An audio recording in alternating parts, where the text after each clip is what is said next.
Hello everyone, I am Priyanshi. Welcome to my YouTube channel. इस video में मैं आपको पढ़ाऊंगी unit 2 of the book family and community.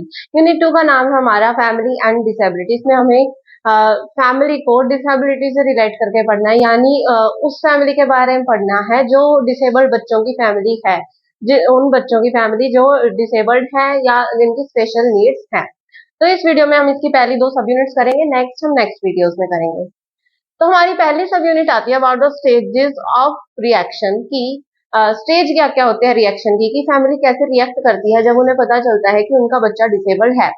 And impact, और उसका क्या इम्पैक्ट होता है डिसेबिलिटी का, या डिसेबिलिटी का जो चिल्ड्रन है डिसेबल्ड या जो बच्चे हैं डिसेबल्ड उनका उसकी फैमिली के ऊपर क्या असर पड़ता है।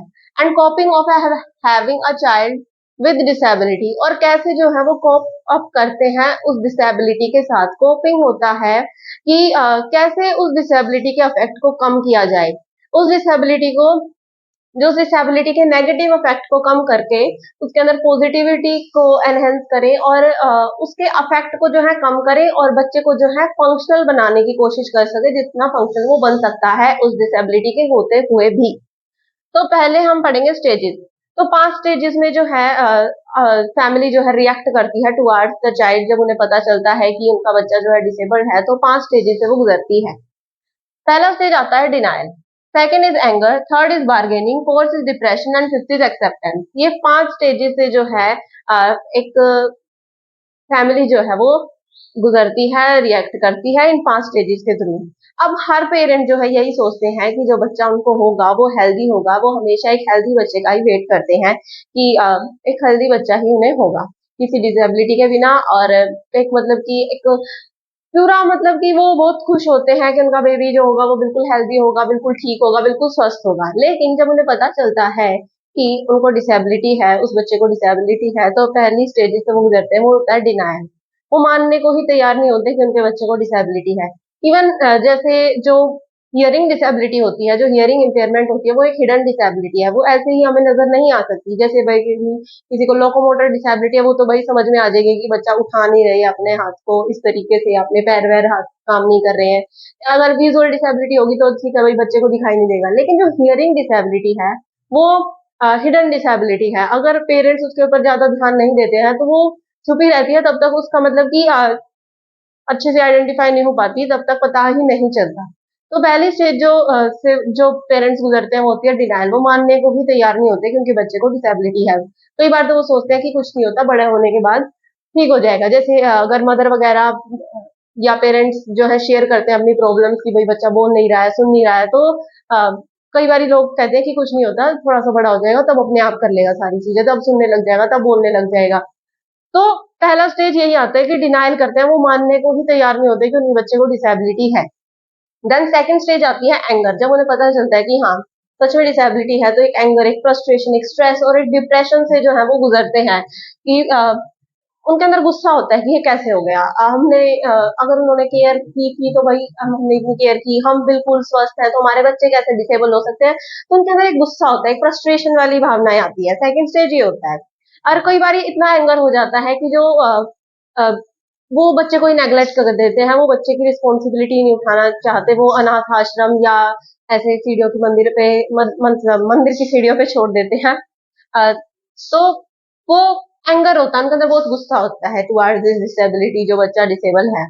फिर थर्ड स्टेज आती है बार्गेनिंग, जब उन्हें पता चलता है, या कुछ पेरेंट्स होंगे जो अपने बच्चे को नहीं छोड़ सकते, कुछ नहीं होता है कि इतना गुस्सा होता है वो अपने बच्चों को छोड़ देते हैं, इवन डाइवोर्स ले लेते हैं अपनी, अगर मदर जो है रखना चाहती है अपने बेबी को अपने पास तो डाइवोर्स ले लेते हैं। तो ऐसे क्या सिचुएशन वर्स होती जाती है, उनके अंदर पेरेंट्स के बीच में भी जो है तनाव झगड़े चलते रहते हैं, फैमिली के अंदर भी गुस्सा होता रहता है।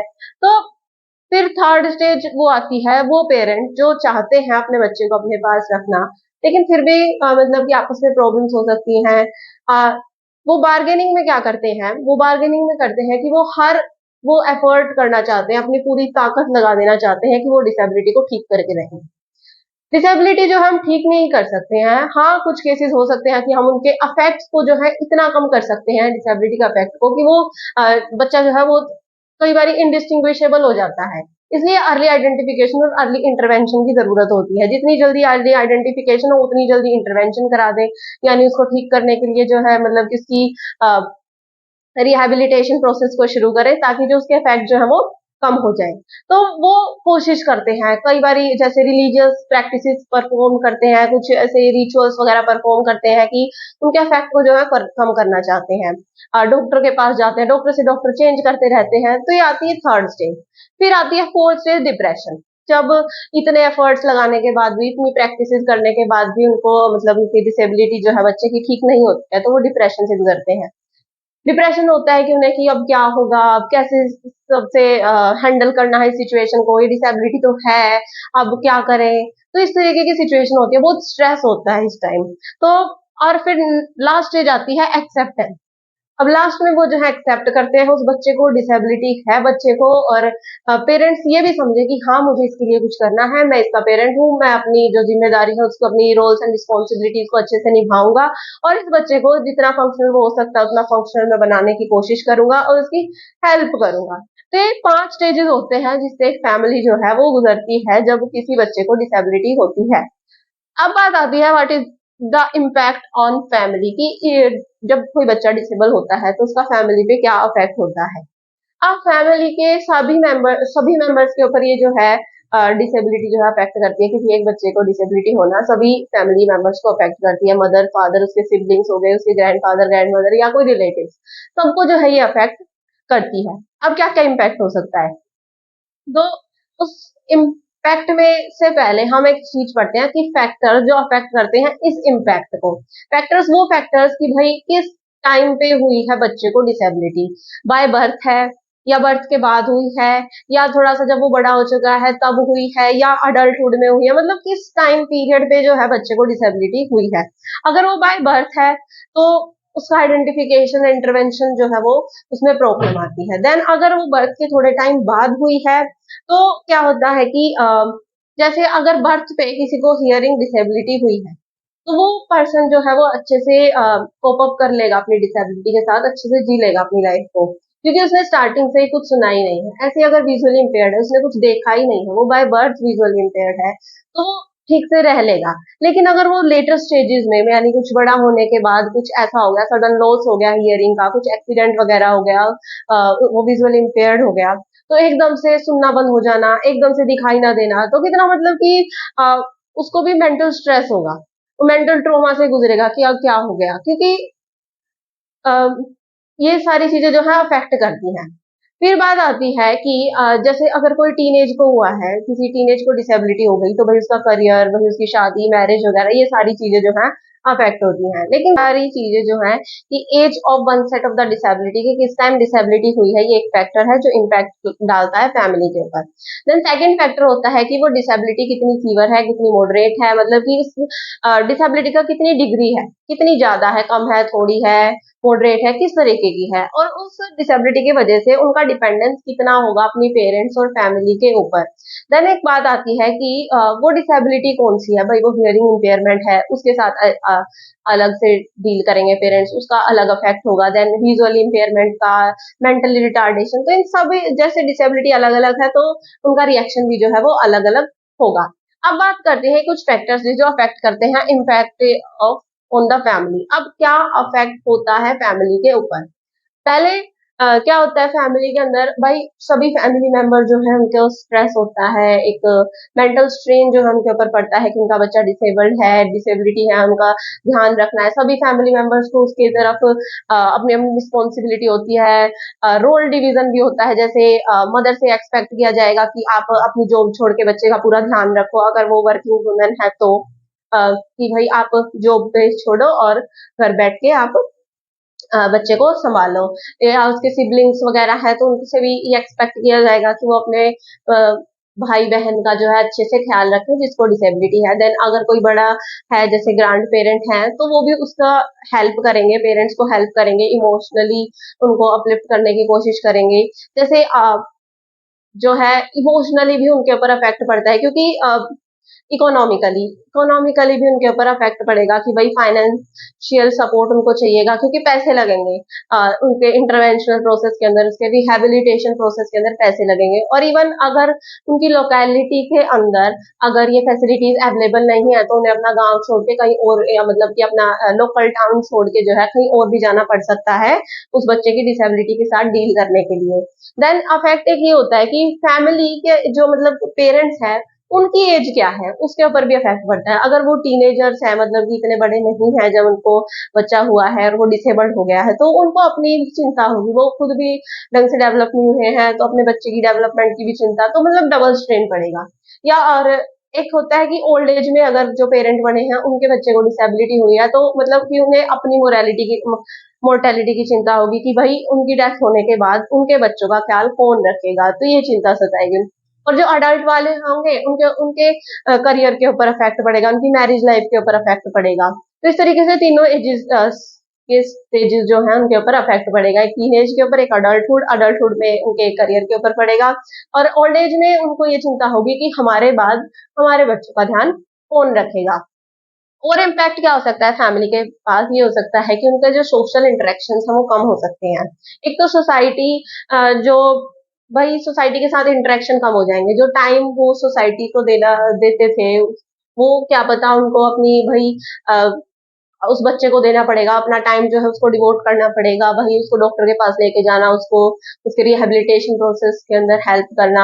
और सोसाइटी का एटीट्यूड भी जो है वो फैमिली के टुवार्ड्स चेंज हो सकता है। अगर सोसाइटी अच्छी है, कम्युनिटी अच्छी है, उनको सपोर्ट कर रही है, तो उन्हें भी अपलिफ्टमेंट मिलेगी, उनको भी एनकरेजमेंट मिलेगा कि वो अपने डिसेबल बच्चे को हेल्प करें। लेकिन अगर सोसाइटी, उनकी कम्युनिटी जो है एक अच्छा एटीट्यूड नहीं रखती है उनकी तरफ, तो वो उनको भी बुरी तरह प्रभाव डालेगा उनके ऊपर भी। They the impact on the family.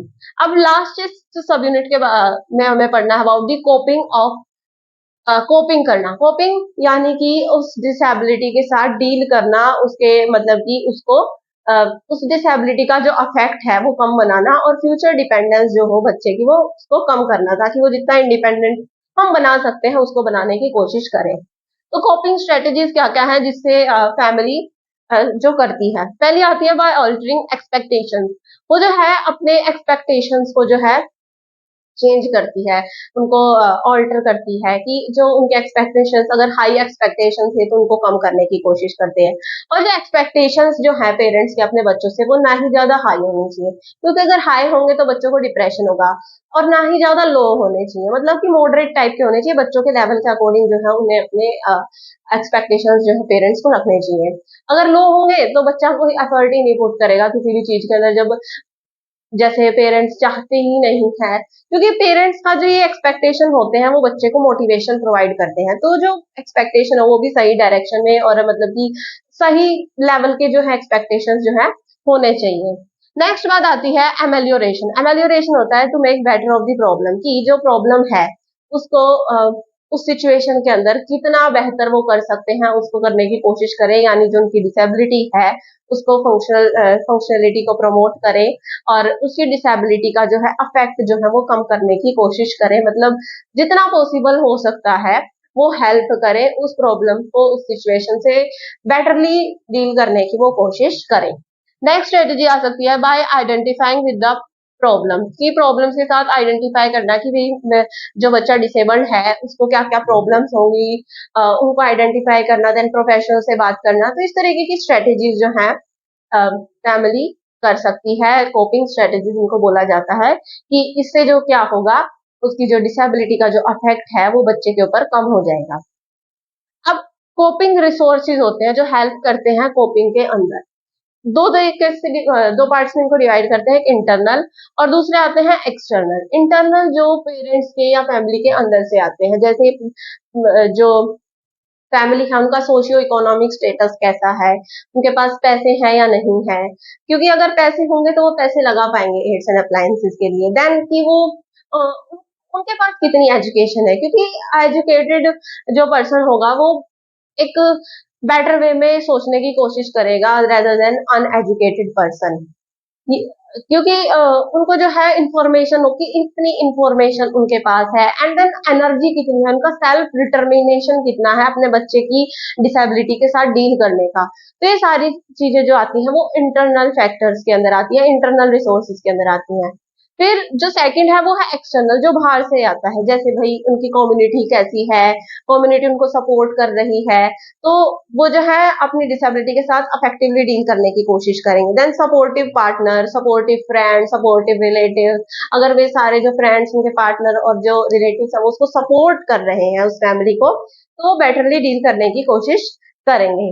तो ये थे एक्सटर्नल रिसोर्सेज जो बाहर से आते हैं, कि भाई गवर्नमेंट की पॉलिसीज भी इसके अंदर आ सकती है कि गवर्नमेंट उन्हें हेल्प कर रही है या नहीं कर रही है। तो ये सारी चीजें जो है वो कोपिंग के अंदर आती हैं। अब एक लास्ट इसमें आता है इनहिबिटर्स ऑफ द कोपिंग, यानी कोपिंग के अंदर रुकावट कौन कौन डालता है, इनहिबिटर्स क्या क्या है। तो पहला तो आता है इसके अंदर पॉवर्टी।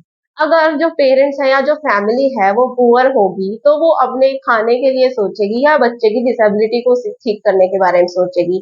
वो पहले अपने खाने, अपने मतलब कि जो अपनी बेसिक नीड्स है उनको पूरा करने के बारे में सोचेगी, ना कि बच्चे को एड्स और अप्लायंसेस प्रोवाइड करने की। इसलिए गवर्नमेंट ने अलग अलग स्ट्रेटेजीज चलाई है ताकि जो पुअर पीपल है उनके लिए वो हेल्प कर सके। देन सेकंड बात आती है कि उनका सोसाइटी के अंदर स्टेटस कैसा है, और कम्युनिटी जो है उनको सपोर्ट नहीं करती है। कम्युनिटी का जो अवेयरनेस है वो इतनी अच्छी नहीं है टुवर्ड्स डिसेबिलिटी, कम्युनिटी उनको अवेयर नहीं करती है, सपोर्ट नहीं करती है, तो ये भी इनहिबिटर्स है कोपिंग के अंदर। देन एक आ सकती है कि भाई जो जहाँ पे फैमिली जो है प्रोफेशन करती है वो जजमेंटल है या नॉन जजमेंटल है। अगर वो जजमेंटल होगा, जो ऐसे डील करेगा कि भाई जो डिसेबल्ड बच्चे हैं उनके पेरेंट्स हैं, तो इस तरीके की सोसाइटी जो है जो उनको एक वो सोचते हैं कि जो बच्चा डिसेबल्ड पैदा हुआ है वो उसने कोई पिछले जन्म में पाप किए होंगे, इसलिए वो डिसेबल्ड पैदा हुआ है। तो इस तरीके की जो बातें होती हैं, जो मिसकंसेप्शंस है सोसाइटी के अंदर, वो इफेक्टिवली नहीं होने देते इस इंटरवेंशन प्रोसेस को। डिसेबिलिटी से जो है वो फैमिली जो है वो डील नहीं कर पाती है अच्छे तरीके से। तो ये होते हैं इनहिबिटर्स ऑफ द कॉपिंग। अब नेक्स्ट हमारी सब यूनिट आती है involving parents in the diagnosis, fitment of the aids and acceptance of the disability. यानी हम पेरेंट को इन्वॉल्व करेंगे उसके डायग्नोसिस प्रोसेस के अंदर, फिटनेस ऑफ एड्स का यूज करना, उसको फिट करना, and then acceptance of the disability, accept करना डिसेबिलिटी करना। तो जैसे जब बच्चा डिसेबल्ड होता है, उसकी डिसेबिलिटी होती है, सबसे पहली बात आती है उसका आइडेंटिफाई करना कि हाँ इस बच्चे को डिसेबिलिटी है, आइडेंटिफाई करना। अब आइडेंटिफाई होने के बाद हम उसका डायग्नोसिस कराते हैं। डायग्नोसिस होता है भाई उस डिसेबिलिटी का कारण क्या है और वो डिसेबिलिटी उस बच्चे को कितनी है, वो सारी उस सबका चेकअप जो होता है उसको बोलते हैं डायग्नोसिस। और फिर डायग्नोसिस के बाद प्रोसेस होता है इंटरवेंशन, कि अब हमें पता है कि ये डिसेबिलिटी है, कितनी है, इस कारण से है, तो हम फिर इंटरवेंशन करते हैं, रिहेबिलिटेशन करते हैं कि कैसे जो है उसकी डिसेबिलिटी के इफेक्ट को जो है हम कम करें।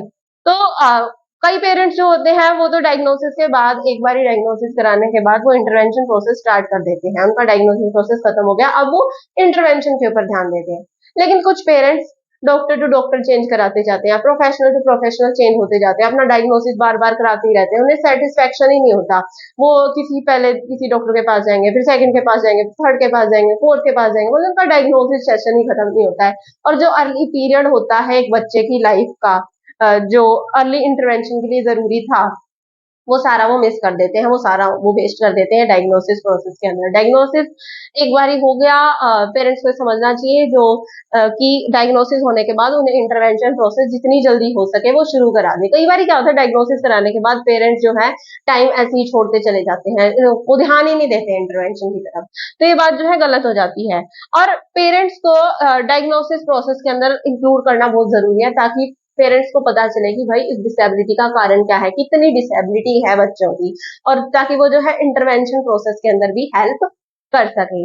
नेक्स्ट आता है फिटमेंट ऑफ द एड्स, कि एड्स को कैसे फिट कराएंगे पेरेंट्स। तो पेरेंट्स का रोल ये है कि जैसे छोटा बच्चा है, अगर हम उसको हियरिंग एड लगाएंगे तो वो पहली बारी में उसको नहीं पहनेगा। तो जैसे पेरेंट्स जो है अपने आप को लगा के देखें, कि भाई उनको एनकरेज करें कि देखो जैसे भाई छोटा बच्चा हो तो उसको एनकरेज करना पड़ता है, जैसे आप बोलोगे कि मैं ले रहा हूँ तो वो भी करेगा कि हाँ मुझे भी चाहिए। तो इस तरीके से जो है पेरेंट्स उनको एनकरेज करें एड्स पहनने के लिए। और एक बात और आती है कि पेरेंट्स क्या करते हैं, कई पेरेंट्स की जैसे एड्स वगैरह जो वो लगाए रहते हैं, तो अगर किसी फैमिली फंक्शन को अगर वो अटेंड करने जा रहे हैं तो उनको उतार के रख देते हैं, या फिर कोई बच्चा विजुअली इम्पेयर्ड है तो उनके चश्मे वगैरह को उतार के रख देते हैं। तो इससे बच्चे के ऊपर बुरा असर पड़ता है, वो सोचते हैं कि जो चीजें वो पहन रहे हैं, ये जो एड्स और अप्लायंसेज है, ये गलत चीज है, ये सोसाइटी से छुपाने की चीजें हैं। तो ये जो अफेक्ट है जो नहीं हो बच्चों के ऊपर, तो पेरेंट्स को एक पॉजिटिव एटीट्यूड रखना चाहिए कि उसके बच्चे को इन एड्स की जरूरत है, और इवन अगर वो पहली बात तो खुद को एम्पावर करे, अपने आप को स्ट्रॉन्ग बनाए कि वो सोसाइटी से डील कर लेगा। देन वो सोसाइटी कुछ भी बोले, उसे ये देखना चाहिए कि मेरे बच्चे के लिए ये बहुत जरूरी है, और मैं इसको जो है ये पहनाऊंगा। सोसाइटी के रिमार्क्स वगैरह से इन सबको सेकंड मतलब कि सेकेंडरी रख के अपने बच्चे को एड जो है वो पहनाए, क्योंकि एड्स से जो है उसका इंटरवेंशन प्रोसेस जो है शुरू किया है, क्योंकि डायग्नोसिस के बाद ही जो है एड्स वगैरह बच्चे को दी जाती हैं। तो बच्चे के अंदर ये भावना ना पैदा हो कि ये जो चीजें जो है ये मैं एड्स वगैरह जो यूज कर रहा हूँ ये गलत है।